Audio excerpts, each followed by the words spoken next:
It's 1 minute past 3. I assume a few more people may join, but I don't see any reason to not slowly kick off with this information session of the European City Facility. Let me just get to the very first slide, so we are ready to kick off. Wonderful. Thank you everyone for joining. With me, I have Karolina Borges from Adelphi and Elina Sadjeveva from Energy Cities, sorry, who's also coordinating the European City Facility. This call is about the 7th call of the European City Facility, opening last week and closing in December. We have a tiny few house rules just to go through. The session will be recorded, and the presentations will be made public afterwards. All of your microphones are muted by default, but you should be able to ask questions through the Q&A. It should be on the top of your Teams environment. If I can have a volunteer while we go through the presentations to perhaps type in a question just for us to make absolutely sure it works on our end. That would be great. And then I will, with no further ado, I will give the floor to Elina from Energy Cities to present on the context of the European City Facility. Yes, thank you. Thank you. Hello, everyone. My name is Elina. I work for Energy Cities. We are a network of cities dedicated to the energy and climate transition, and we are the coordinators of this European initiative, European City Facility. I will talk about the context and objectives of EUCF to those who are new here, and of course, the main reason why you all are here, the key data on the current call. I will speak for about 10 minutes. If you have any questions, just post them in the chat and we'll address them after. Can I have the next slide? Yes, just a little bit of context of why are we doing this? Why is EUCF giving all these grants to the cities, and why is it important? So we work with cities every day, and of course, for the cities, when it comes to their ability to implement their CCAPs, the plans and the actions, we all know that the need for financing is there and the need to be able to attract more financing. But it is not the only barrier the cities are facing these days. And we see a lot of a lack of staff capacity to take on new energy and climate projects. We see quite limited understanding and knowledge about the financial sector as such, and particularly when it comes to collaborating with private investors. We also see a gap between what cities are planning in their strategies and then if they're able to implement that. And there's also a bit of a link there with keeping and maintaining the investment momentum, especially with always changing policymakers. And there are also difficulties for cities still to access and navigate the national support mechanisms. So knowing all of this, this is where EUCF comes in. Next slide, please. So since 2019, EUCF has supported municipalities, local authorities, and their groupings, because they're also eligible. We have supported them in developing investment concepts for their sustainable energy investments with a simplified financial support. And this is the support of a grant, 60,000 euro grant, and the related services that come with this grant. And EUCF, we aim to bridge the gap by helping local authorities to take real action towards their CCAP targets. So not only plan it, but also implement it. And by extension, of course, what is relevant to all of us on the EU stage is reaching our common joint energy and climate goals. And the grants provided by EUCF, they do more than just give you this little bit of financing. The result is this investment concept that helps beneficiaries understand what is feasible to do in the local level and how to turn these strategies into practical and real actions. Next slide, please. So the main objective of the EUCF is to build a substantial pipeline of sustainable energy investments in Europe. And I would say we're pretty successful so far. We have so far supported around 350 beneficiaries. And with this call, we plan to support 71 more beneficiaries. Yeah, and with this granting scheme, we also offer support services to increase the probability that the municipalities with the investment concept, they are able to then implement it and realize the actions. I will speak more about support services in one of the upcoming slides. Next one. So what is the investment concept about? Yes, so first of all, the EUCF, we provide you with a template. And the main idea for this document is to translate the project idea you have into a financial language and analyze the feasibility of your project. So traditionally, investment concepts, they are pre-feasibility studies, and they include a lot of components. They include the identification of the project pipeline, market analysis, government analysis, local stakeholder analysis, lots of financial metrics, financial strategy, and then essentially also a roadmap for implementation. So all of this as a package, it's key for you to then go on and implement the project. Sometimes it's easy, or easier when the municipality already has the financing for that, or maybe the financing is quite simple. Let's say when you want to procure a street lighting program by an ESCO, it's rather a simple project, but sometimes it can also be a quite complex project. And then this investment concept, it helps you as a beneficiary go further. So to speak with private investors, for example, or to apply to one of the EU technical assistance facilities. And we have quite a lot of EUCF beneficiaries interested in that after EUCF applying to, for example, ELENA facility. And we also have some cases of how the previous EUCF beneficiaries have succeeded in this. Next slide. So once you are selected as a beneficiary, you will receive a lump sum grant of 60,000 euros paid in 2 installments, 30% at the beginning and 70% at the end of your project. And the use of this grant is actually quite flexible. You may use it to cover the costs of your staff. So if you want to develop the investment concept in-house, that is eligible. Or you can also cover the costs of consultants who would do it with you. And you can cover any additional needs or costs that you may have that relate to developing this investment concept. So it's quite flexible. And the reporting requirements are also simplified as it is a lump sum grant. Next slide. About the support services for the grant. So as I said, it's not only money that we're offering, we're also offering capacity building services. And the main goal here is to really enable the beneficiaries to then go on and implement the investment concept. So do not put it in a shelf after the EUCF, but really realize it. And the capacity building is mainly offered online through the Energy City's online learning environment. However, there is also one component in person. It's an event in person for networking, for workshops, and usually that happens during the European Sustainable Energy Week in Brussels. And we also plan to organize a bit more targeted financial capacity building workshops on the financing aspects based on the needs of the beneficiaries. Next slide. So for the open call, yes, this slide. So the current call is the 7th EUCF call. It's already open and it will remain open until the 18th of December.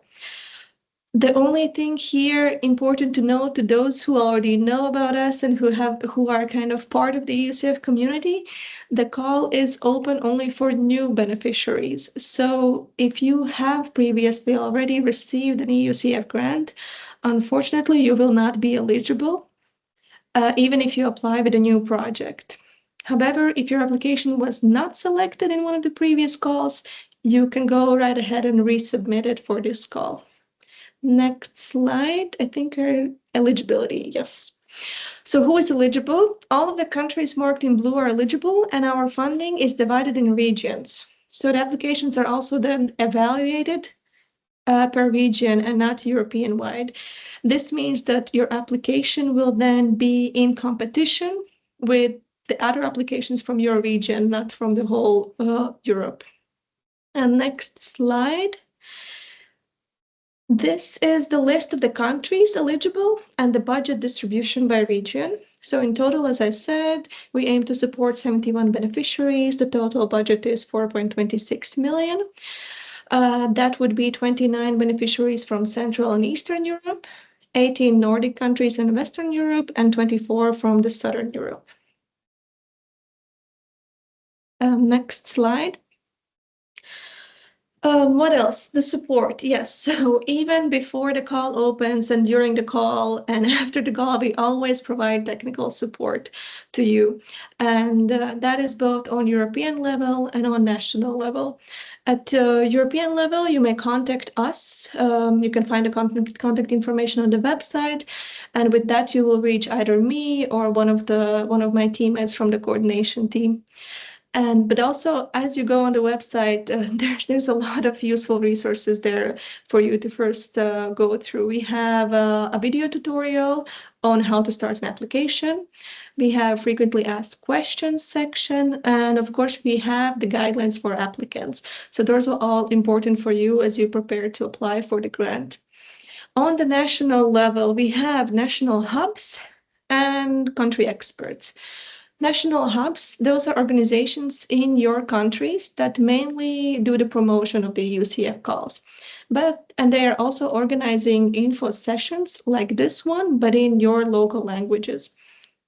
But they can also help you with some other support, for example, to access or explain some related local funds that might be useful for you. So keep in mind those. And then we have the country experts. So they are the local organizations that are actually experts in sustainable energy and financing field. And they can help you in the process of preparing the application, but also as you are already in developing the investment concept. So to reach them, there's an email example. So CE, the name of the country, at eucityfacility.eu. And you can also check out the list of all the country experts and national hubs here under that link. And maybe you already know them. There was one more thing. The country experts, however, they cannot be hired to work on your application. They are considered part of the EUCF coordination team, so that would be a conflict of interest, but you can still reach out to them. They can support you with however much support they can give you. They cannot be the consultants that you hire. I think I have one more slide.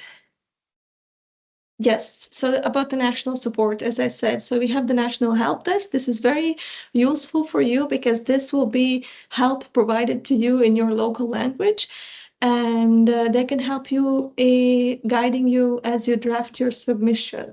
Then they can do a quality check before you submit your application, and if you're not sure if you are eligible or not, they can also tell you if you're eligible or not. There are also some national events happening, so the info sessions in national languages that I mentioned, and also the national experts may also organize tailored trainings on some more difficult aspects of the application form. So look out for those. And then, of course, the continuous support for the IC development. There will be a conference call with all the selected beneficiaries to talk about the grant agreement, discuss upcoming activities, the timeline, also for us to get some inputs from you, what is more needed for the capacity building from your side. And in general, we have a regular contact with all of you for guidance, and throughout the process, we're always there. I think that is very shortly it from my side, Esben. Yes, thank you very, very much. I'm not going to waste much time. We'll do questions afterwards, and then I'm going to go straight on to asking Karolina, who will present on the eligibility and the application guidance more generally. Karolina. Thank you, Esben. So good afternoon also from my side. I'm Carolina Borges. I'm a manager at Adelphi, and I'm also part of the EUCF team. We at Adelphi are mainly responsible for the development of all the processes and also the operation of the application, evaluation, investment concept development, and validation. And today I will present you the application and the evaluation processes now for our 7th call of the EUCF. So we start on the next slide with the first step of the process, which is our eligibility check. This is a simple automated questionnaire you will find in the EUCF website. We have here 5 yes or no questions to verify online your eligibility. And to pass the eligibility check, potential applicants must be able to answer yes to all these 5 questions. So similarly to the previous EUCF calls, we have 5 eligibility criteria. First, the applicant must be a municipality or local authority, a grouping of municipalities or local authorities, or a local public entity aggregating municipalities and local authorities. And now we'll get back to this different type of applicants in a minute. Second, our applicants must be located in one of the EU27 member states, in Iceland or in Ukraine. And third, they must have a sustainable energy action plan, which can be developed under the Covenant of Mayors framework, or it can also be another local climate and energy plan, including a mitigation target. I will also talk more about it soon. Fourth, our applicants must be able to provide a proof of political commitment to the development of an investment concept within the EUCF, and this must be signed by the mayor or by another relevant political representative of the applicant, and this will be required on the next step of the application. And the last eligibility criterion, the EUCF has a monitoring period of 2 years to which our beneficiaries must commit to. So as applicants, you must also be able to commit to this monitoring period of 2 years. By passing this eligibility check, the applicant can proceed with the registration in the EUCF website user zone, which is our platform where everything related to the EUCF will run. And they can start then working in the full application, in the application form. So in the next slide, we have a bit more on this type of you can click again on this type of applicants I mentioned. So we start with groupings. So municipalities and local authorities can get together in a formal or an informal grouping to apply for EUCF support. The advantage of applying as a grouping is the possibility of increasing the ambition of your investment concept and of bundling different measures that can be implemented in different municipalities and raising different investments.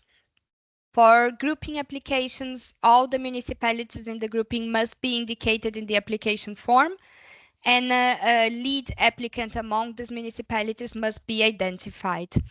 In terms of the SECAP or the other climate and energy plan, this can belong either to the grouping as a whole, if available, or it can be a plan only from the lead applicant of the grouping. Additionally, it is important that for grouping applications that the relationships among the municipalities involved in the grouping are clearly described in the application form, and this is within the criterion governance structure. And it's important to mention also that in case the applicant is selected, the grant amount of €60,000 is awarded to the grouping as a whole, so not one grant for each city in the grouping. And the lead applicant indicated in the application will be the one signing the grant agreement with us and receiving the grant amount. In the next slide, moving forward with our second type of applicant, local public entities aggregating municipalities and local authorities. This can vary according to the national context. There are different local public entities in the different eligible countries. In our guidelines for applicants, we provide a non-exhaustive list of these entities per country. But we can also be contacted via the help desk, or the country expert can also be contacted to verify the eligibility of further entities if you don't find your entity in this list.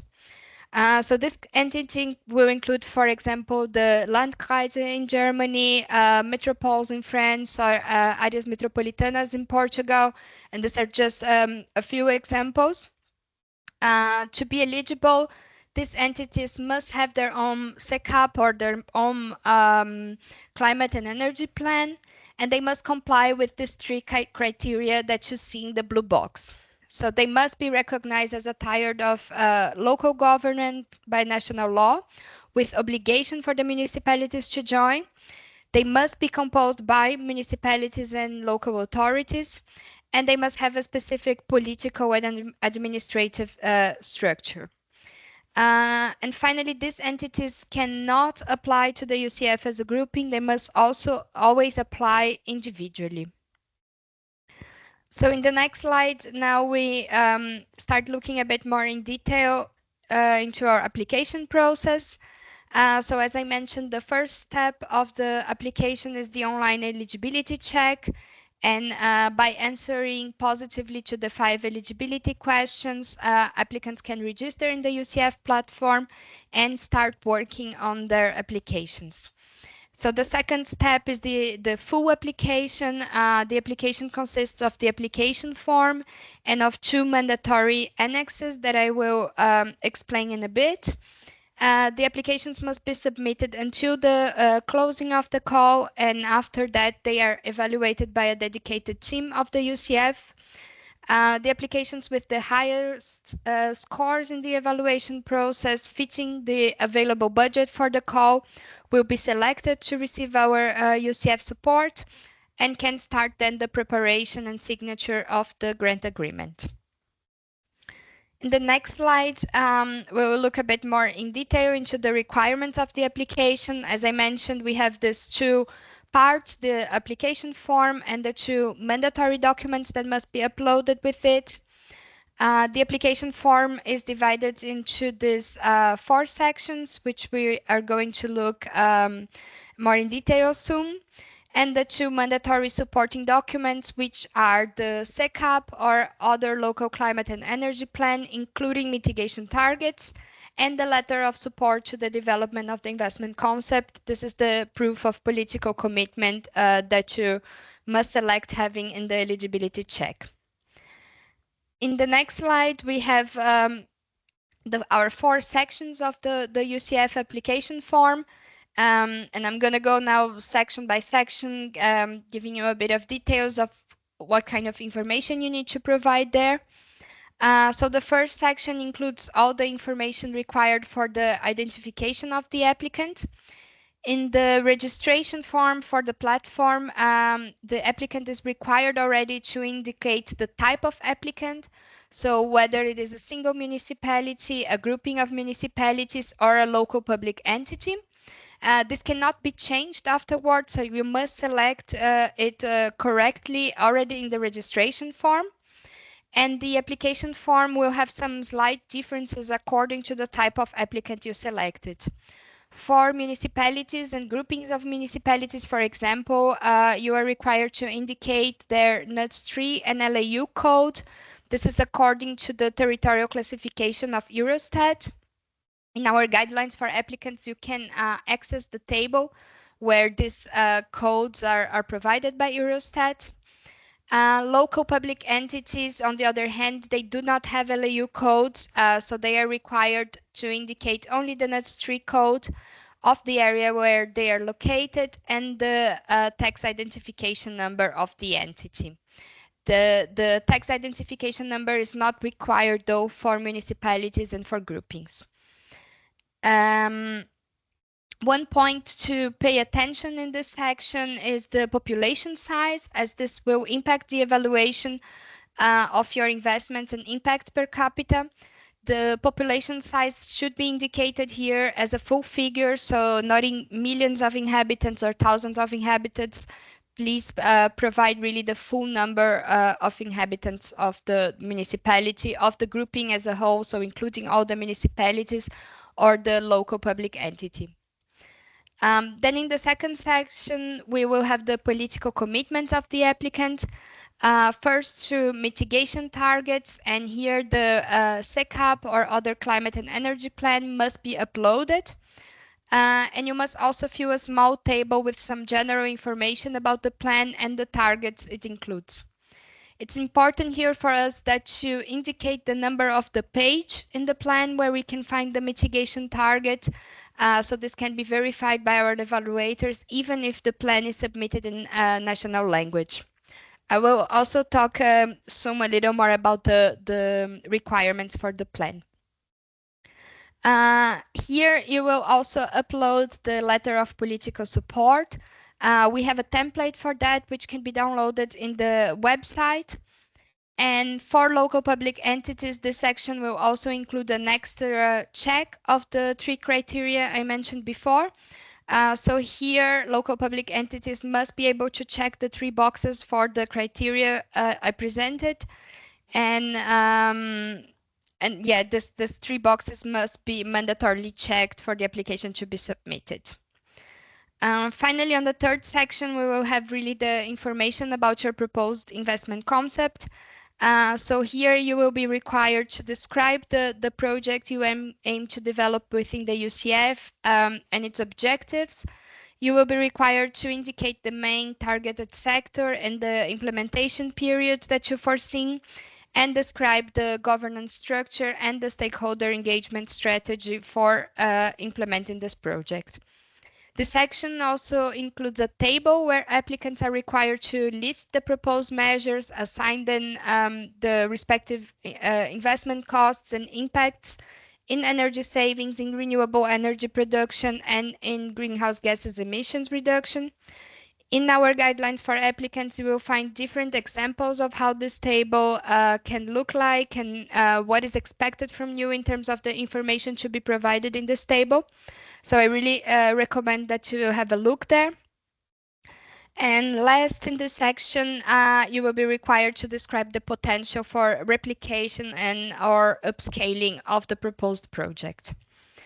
Finally, the last section of the application form will concern the use of the 6,000 euro of the EUCF grant.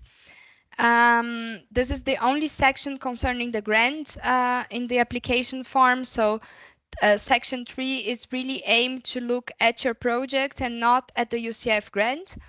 And the information we collect in section 4 is only for our statistical and monitoring purposes. It's not included in the evaluation. So in the next slide, we will briefly look into the requirements for the 2 mandatory supporting documents you must submit with your application. So as I mentioned, you must upload in the application form a SECAP developed under the Covenant of Mayors framework, or another climate and energy plan, the plan developed by the municipality, by the applicant. The plan can be submitted in national language or in English as you prefer and as you have available. And since this plan can be submitted in national language, we ask you to provide in the application form some general information about it. So a brief description of the plan, what it is about, what kind of plan it is.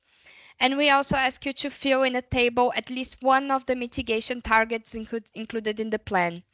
So this can be in terms of energy savings, of renewable energy production, of greenhouse gas emissions reductions, or other mitigation targets. And as I mentioned, please, it's very important that you indicate here also the number of the page where we can find the targets in the plan. Otherwise, we cannot verify in the evaluation if the target is really included in it. And then second, we have the letter of support to the development of the investment concept. The requirements for this letter are that it's signed by the mayor or by another relevant political representative of the applicant. The signature can be digital. And the second requirement is that the EUCF template must be used for the submission. So we do not accept letters of support that are prepared in different layouts and different documents that are not the template that we provide. And as I said, this template is available for download in the EUCF website. You can go there and download the Word document. So in the next slide, to conclude this part on the application process, I would like to mention some points to pay attention when filling the application form. You can go for the next, Esben. I think you have to click yes. So first, as I mentioned, please fill in correctly the information about the submitted plan. It's important for us that the evaluators are able to verify if the plan is a climate and energy plan, and if it includes a mitigation target. This is the only requirement for the plan, and we need to be able to check this in the evaluation. The expected impacts and investments of your investment concept are summarized per sector in this measures table I mentioned. And the total investment size and the total impacts will be calculated automatically in the application form based on the individual components of this table. So you will not be able to indicate directly the impact and the total investment plan for your project. You must fill the breakdown of the individual measures, and you must adjust this breakdown in case you want to adjust the total sum. And again, in our guidelines for applicants, we have examples of how to do this, and I really recommend that you have a look. Then the third point, the European City Facility has a focus on energy efficiency projects, and therefore we accept projects that are also focused on renewable energy generation, but we will appreciate in the evaluation projects that have the majority of impacts in energy savings. So this projects will receive a higher score in one of the evaluation criteria. Then our fourth point, the evaluation of the governance structure and the stakeholder engagement strategy is really based on the description of all the elements required in the question. So you will have a question in the application form naming all the elements that should be included in the description of these two points. And a good description should make sure to include all these elements. This is really what we are going to verify in the evaluation. So make sure you go through these points and include in your answer to this question all the points that we mentioned. So for the stakeholder engagement, for example, you should go through who are the stakeholders of the project, what are their needs and expectations towards the project, what are the activities you plan to engage them, and when are these activities planned to take place. Then regarding the figures for impacts and investments, we will also check in the evaluation whether these are coherent and realistic, and whether they make sense in regard to the implementation period, to the technical measures you are including, and to the size of the municipality. So it's very important here that you use the correct unit for indicating the impacts. Both energy savings and renewable energy production must be indicated in the application form in gigawatt hour per year. And this is a common mistake, although we try to reiterate this message a lot. So make sure you're using this unit for indicating the impacts so that your impacts are coherent and make sense and are not unrealistic in relation to the measures you're proposing. The next point regards the uniqueness of the application. So applications to the EUCF must be tailor-made and must be unique to each applicant. So we understand as incoherent that different municipalities will implement the same project with exactly the same objectives, exactly the same stakeholders, exactly the same governance structure. We don't see this as possible and coherent. So therefore, applications with duplicate content or similar content in the descriptions of the requirements will be rejected in the evaluation. So make sure your application is really unique and really prepared for your municipality, for the grouping of municipalities, and that it's not including content that is repeated from another application. Then the last point, beneficiaries from previous calls cannot apply again in the EUCF's call for application, so you will not be able to submit an application in the platform, as we want to give the chance to other municipalities to participate, and beneficiaries can only receive our support once. So with this, we conclude the application process, and now we'll go shortly through the evaluation and the how the process goes and what are our evaluation criteria. You can click again. Yes, so the evaluation of the application submitted by the EUCF is conducted by a dedicated team of evaluators from both Adelphi and Envirus, which are two of the EUCF consortium partners. Each application will be evaluated by two different evaluators, and a third evaluator will be assigned in case there are discrepancies between the scores of the first two evaluators. The final score will always be calculated as the average of the scores of the different evaluators involved. And the whole process of evaluation takes 2 months after the closing of the call. Once we conclude the evaluation process, all applicants are informed about the results and all applicants receive a feedback report on the performance of their application. Successful applicants are then invited to start the preparation of the grant agreement with us and start the EUCF journey. So on the next slide, we have the 4 evaluation criteria of the EUCF and the sub-criteria you see. So our first evaluation criterion concerns the ambition of the proposed investment concept. And here we will look into the different indicators and their ambition level in relation to the other applications submitted in the regional call. So this comparison is always made within the same call and within the same region. And here we will consider the absolute figures for investment size and impacts in energy savings and renewable energy production, as well as the figures per capita. So therefore, it's very important that you indicate correctly the population size, because this will impact the figures per capita of your application. We will also look here into the cost effectiveness of the project, so the how much impact is achieved with the investment. We will look into the focus on energy efficiency. As I mentioned, we will appreciate in the evaluation of criterion 1.6 applications that have focus on energy savings, that have more than 50% of the impact in energy savings. And last, we will look at the description of the replication and upscaling potential in the application form. Then the second and third criterion concern respectively the governance structure and the stakeholder engagement strategy for your investment concept. For the two criteria, we look basically into the same point.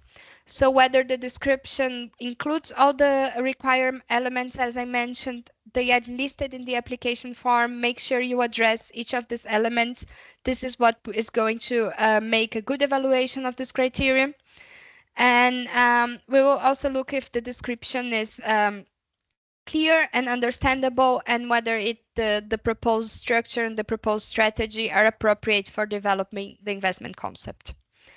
Then last, we have criterion 4 on the coherence and plausibility. And here we will basically verify if the proposed concept is coherent, if the information you provided makes sense and it's plausible. And as I mentioned here, we will look at the coherence of the figures. So it's important that the figures you provide make sense in relation to the measures you are implementing, and that you're using the correct units. Here we will also look into the uniqueness of the application's content. This criterion is not scored, but this criterion will determine if your application will move forward in the evaluation or not. Because as I mentioned, if we identify applications with duplicate content, with similar content with other applications in the call, this application will be automatically rejected. So finally, to conclude my presentation, in the next slide, we look at how the final scoring is calculated. So for each application criterion, we have evaluation questions with defined scores. The maximum score achieved by each application is 20 points, and the criteria composed is 20 points with different weights, as you can see in the slide. For criteria 2 to 4, I think you can go to the next slide. Is that one? Yeah, and click again. Yeah, so for criteria 2 to 4, quality threshold of 50% of the possible points apply. So for criterion 2 and 3, for example, at least 2.5 points must be achieved, and for criterion 4, 1.5 must be achieved. The quality threshold does not apply for criterion 1, which is on the ambition of the project. That means that smaller projects with a lower ambition also have good chances to be selected in case the other criteria are well addressed and well provided in the application form. And that's it from my side. And if you have any questions, I'll be here now for the Q&A. Thank you. Thank you very much, Carolina, and thank you, Elina. And there are questions. It's coming in through the Q&A, and maybe just a final reminder to please use the Q&A just so we can keep track on the questions we kind of try to answer. We got 20 minutes. Let's see if it's enough, and we're essentially just gonna go with the most popular questions. You can upvote if you want as well to make sure that we get them. For now, I'm gonna take the first one. Let's see, I need to scroll down. Can projects that are not currently included in the CCAP be submitted? We have an old CCAP which we are in the process of updating, and we would like to use we would like to apply with projects that are not documented in the current CCAP. Is this accepted? I guess it's for you, Carolina. Yes, it's accepted. The only requirement for the plan is that it includes a mitigation target. So it can be our idea, our goal with the CCAP and with the plan is that you demonstrate that you have a climate strategy, energy transition strategy going on. So even if the plan is being updated, if it's a bit of an older plan, if your project is not included in the plan, this is accepted. We only need you to demonstrate that you have a mitigation target in the plan. Wonderful. Thank you. Then I have one for you, Elina. It was there earlier as a comment in one of the questions, but it was specifically from a very small municipality. So they asked if it's possible also to apply for the EUCF as a municipality smaller than 5,000 inhabitants. Yes, I mean, Carolina, help me if you can, but I don't think we have a limit or a requirement on the number of population, right? No, any size of municipality is accepted. Yeah. Thank you. Then I have a question of whether it's possible to present a project focusing on energy poverty. It's a CCAP action focused on awareness raising and capacity building, but it might not lead to very high energy savings in the short term, but the long-term effect might be significantly bigger. I mean, it is possible, but as you can see from the criteria, the ambition of the project is there's a weight in the evaluation.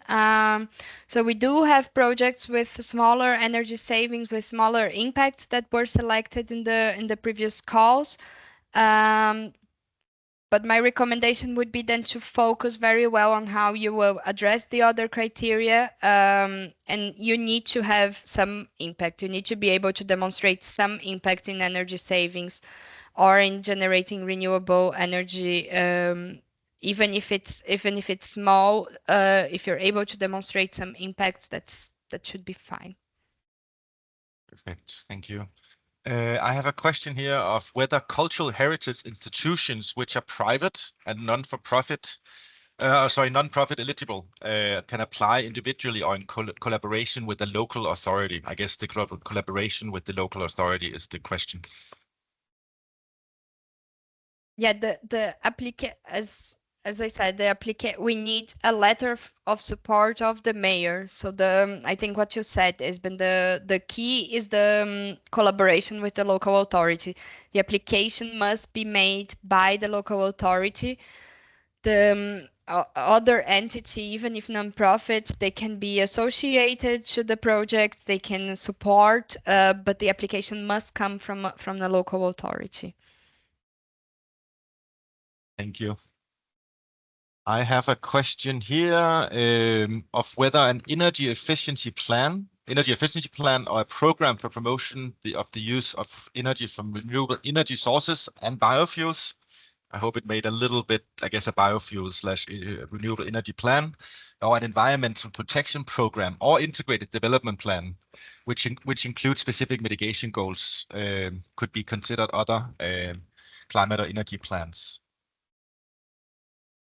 To summarize the question, I guess it's about whether plans that doesn't specifically talk about energy and climate can also be considered plans if they have a mitigation target. Well, an energy efficiency plan, it's an energy plan. Yes, I mean, as I said, the criteria is if you want to double check specifically your plan, you can contact us or your country expert. It's a bit hard to say, to reply like for sure like this. But in general, if your plan includes a mitigation target for the municipality and a commitment of the municipality with climate mitigation and energy savings, the generation of renewable energy, this is acceptable. Thank you. Then I have a question here. It's from Belgium, but I guess it could be elsewhere as well. There's just been local elections, and right now there's a process ongoing with, I guess, figuring out who should be mayor and who should do what things in the upcoming term. How do they go about getting a letter of support when everything is up for discussion? I think the question is, could the absence of this proof at the beginning would block? Yes, if you don't submit a letter of support, the application doesn't move forward. It's a mandatory requirement. The application is automatically out if we don't receive the letter of support from the municipality. And I guess a follow-up question would be, I mean, should that be from the mayor or could it be from incoming mayor or yeah, it could be even a different relevant political representative depending on the context. Doesn't necessarily have to be the mayor, but we need a political commitment for the application to be accepted, basically. Thank you. Here is one more, I guess, about the process throughout the when you get to do the investment concept and you get the funding. It's whether it's possible to submit different projects, but at the end only doing part of them. So, for example, having a project to put PV panels on 3 buildings and finally realizing that only 2 of them make sense because of costs. Yes, this happens also often. That we will take 1 year of work in developing the investment concept, and there our beneficiaries use the grant to develop further studies, to work with consultancies, and to further dive into their projects, and they realize that part of the project is not feasible, even for political administrative reasons or because it's not economically feasible. So this happens. We will verify in the validation of your investment concept whether you achieved what you promised and whether you developed the investment concept for the same project that you proposed in the application. And in case something like this happens, that as you mentioned, the costs are too high for the implementation of part of the project, we will ask you to justify what happened. Why are you not implementing part of the project? But as I said, this happens. Thank you. Yes, I have a couple of questions now. I apologize to those who asked, but that I consider to be in line with this, so I will archive them so we go to different questions, if that's okay. Then there's a question here of whether the investment concept need to include possible external investments, or if an investment concept only with municipal funds would also be eligible. Yes, it's also eligible. We have beneficiaries who funded the investment concept completely by themselves. And then there's a question here of trends in the investment concepts funded by the EUCF. Have we noticed anything? Are they more focused on urban mobility, energy efficiency, new energy sources? Building sector is very strong. So public buildings, residential buildings are the strongest sectors. So yeah, energy. I would say energy efficiency, building energy efficiency is our main focus of our beneficiaries. But we do have projects in all kinds of sectors, also district heating, also urban mobility, also just implementation of renewable energy sources. Wonderful. Thank you. Then I have a question here on it goes on this. You mentioned they had to be unique, and there's a question on whether that means it has to be super innovative, or whether or whether they can tailor it and do more normal projects. If you understand what I mean. I mean, is high level of innovation a requirement for the UCF? No, what we mean with unique is not it's not related to innovation. It's related to not copy paste other applications, basically. So this was the case in some calls before. That you have, for example, one consultancy company working for 5 applicants and submitting 5 applications that are basically the same. And we understand this as a problem of coherence, because we don't see how the same project can be implemented the same way, completely the same way in 5 different cities. So this is what we want to avoid here, that we have applications that are copy-paste. And I think especially now with ChatGPT and AI, this can be a issue. So our goal here is to make sure that you really work on making a unique application that is what your municipality needs and what your municipality wants to do. Thank you. I'm scrolling through now, and it came in earlier. I was going to see if I could see the country, but there's a question of, are water boards also eligible? And I have to say, I'm not completely sure what a water board is. My guess is it might be a non-municipal authority level, maybe in the Netherlands, but I'm basing that based on Hetzel, then I can't see any more of the name. Let's ask the question if only local authorities are eligible.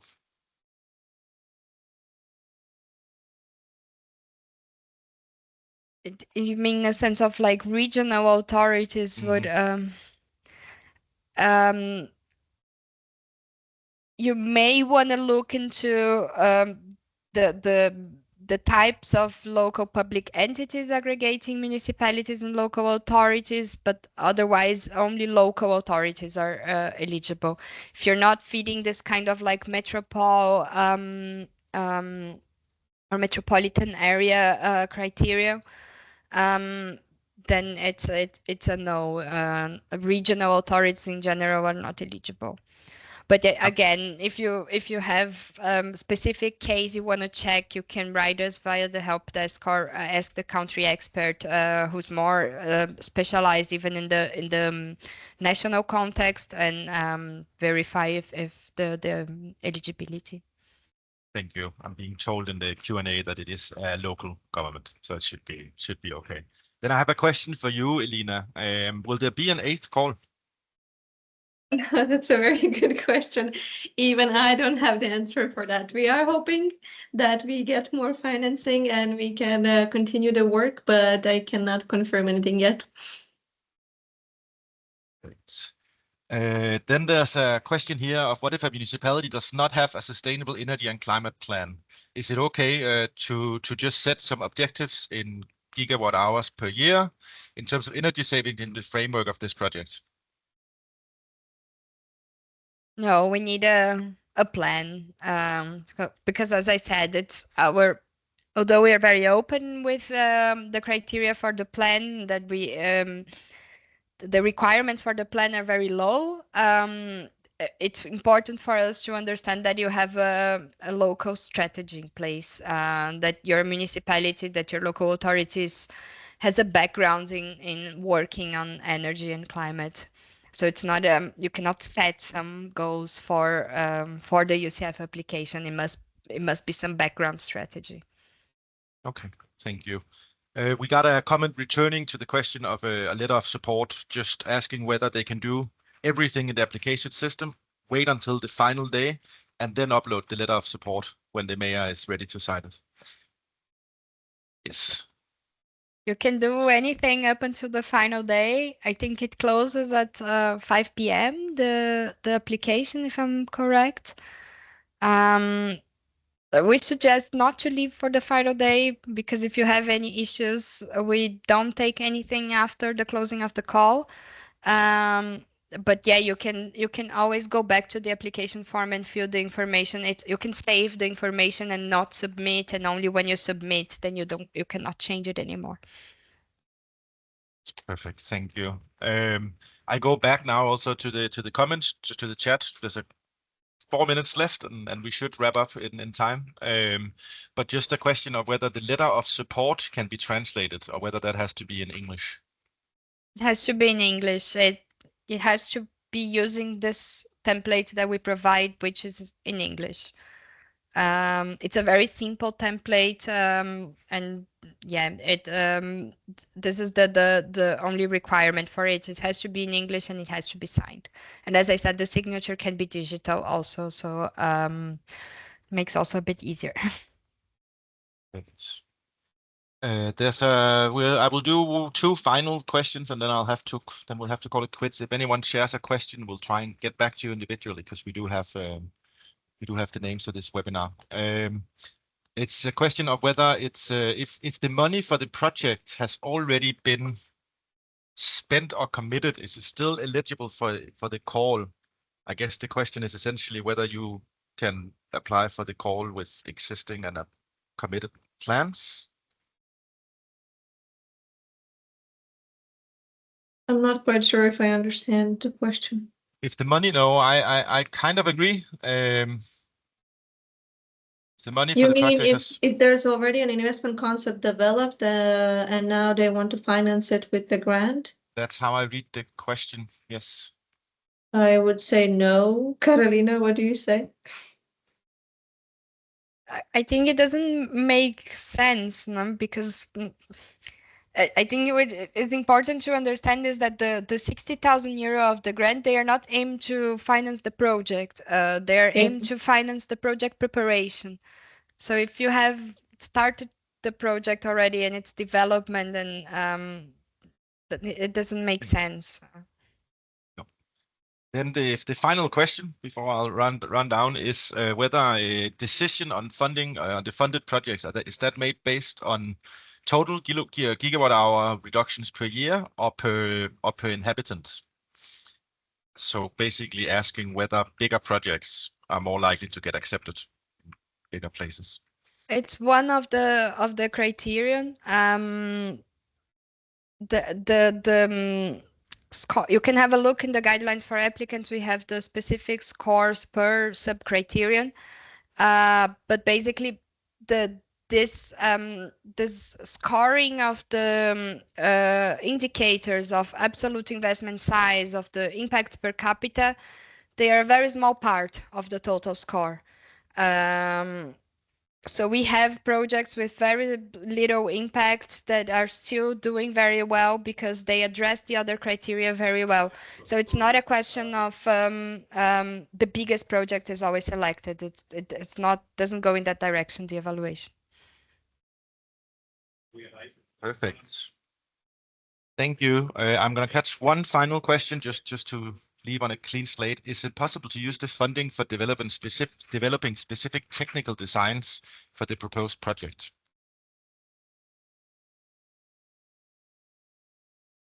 Oh, I think either you're muted, Carolina, or... Sorry, I muted myself. So yeah, that's exactly the goal, what I mentioned. The grant should be used to further develop your project. So if you need, what you need money for is to develop specific technical designs for your project that you can use the grant for.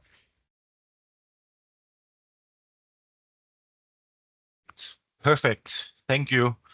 We're going to keep it clean and finish at 4 o'clock. You're muted now, Espen. Okay, then it wasn't as clean as I wanted it to be. I want to keep it clean and finish at 4 o'clock exactly. And in the comments in the chat, I'm now posting a link to contact the EUCF. That includes a link to the help desk, to the national hubs, and to me, if you should prefer that. And with that, I'm only going to say thank you to the presenters. Thank you to all the participants. And I wish everyone the best of luck when it comes time to apply. Thank you all. Thank you for joining. Thank you. Bye.